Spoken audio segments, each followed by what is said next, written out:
I'm going to be in a hotel room in Pittsburgh for 7 days.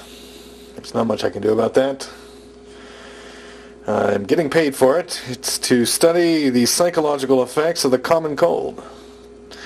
So I will be vlogging from inside the hotel. So, I've been smoking cigarettes since I was 18, and now that I'm 30, in less than a week, I'm going to be attempting to quit smoking during this period of time. So I'm in the hotel room for two reasons. One is that I'm part of a cold study to study the effects of the common cold and psychology on the common cold.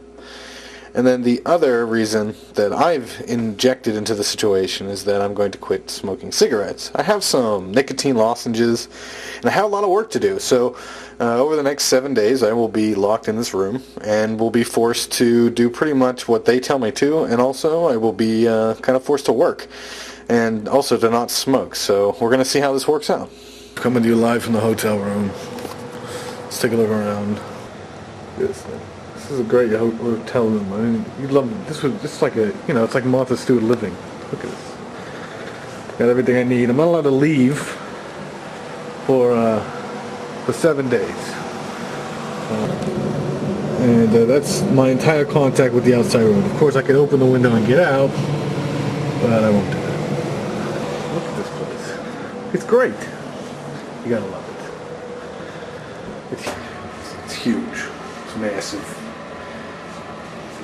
It's not the biggest bathroom I've ever seen, but it's bigger than my one. Well, mine at home isn't too bad either, to be honest with you. Look at that. It's great. It's beautiful. The art. Look at the gallery space. It's beautiful. I hate to disappoint everyone, but I forgot my USB cable. So you're going to be checking this out after the fact. Oh well. Life goes on. I have these books to write, and I don't know. I have the net. It's just, I'm always forgetting something, I don't know what's going to happen. Anyway, how much of a waste our culture is. And examining the contents of this hotel room has been kind of reflective on what our culture is about. It's kind of ridiculous. Candy, marshmallow fluff.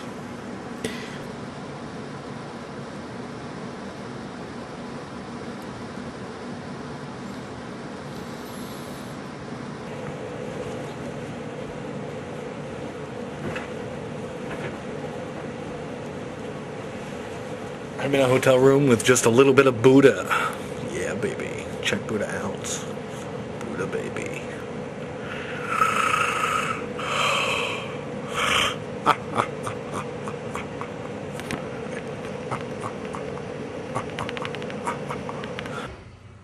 So, I guess you might be interested in kind of the whys of Mad Merv.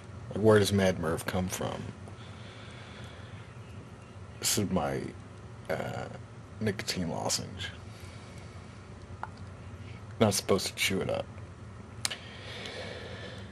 Mad Merv comes from my friend in high school, Arash. And Arash is on ABC News now. He's an ABC newscaster. On location, reporting in Baghdad. He called me Merv one day. Everybody in the group got nicknames, and Arash decided to call me Merv. Mad Merv became my nickname because I would get angry, and I attribute that largely to being adopted, I think, and being kind of brutalized as a child by people who I look at as basically savages, which would be generally Americans. Americans have a way of, like, intruding on each other and bothering each other. Rap about the problem, or not problem, the study while I take a shit. Basically, we've done some sort of internal. Yes, sir. At some point, we've done. They put this thing in my nose and in my ears, and then they measured the thing that goes from my ear to my nose. So with a sound, they used white noise to determine the difference between the sound. They had injected me with this transdermal injections, which are just or intradermal injections, which means between your skin layers, and then they use this to determine if I was reacted to these various different things like tetanus and saline. That hurt. Salt water sucks. If you want to really piss someone off, just inject them a little salt water. And then I have to answer all these psychological questions. It takes like 45 minutes. Like really deep stuff about your like family life and your history and stuff like that. It's been interesting. Dinner's at 7:30. I'm gonna have some V8, and I'm gonna probably eat some chocolate because I wasn't allowed to earlier. I had some bananas. I brought bananas with me, and I also brought turkey sandwiches, which I had one earlier. It was pretty good. My cousin he's not really my cousin, but my cousin of adoption. He's a lieutenant general.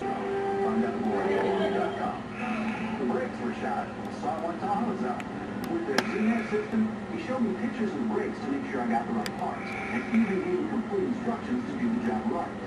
I said, are you sure that you get it out of his own? Can't be.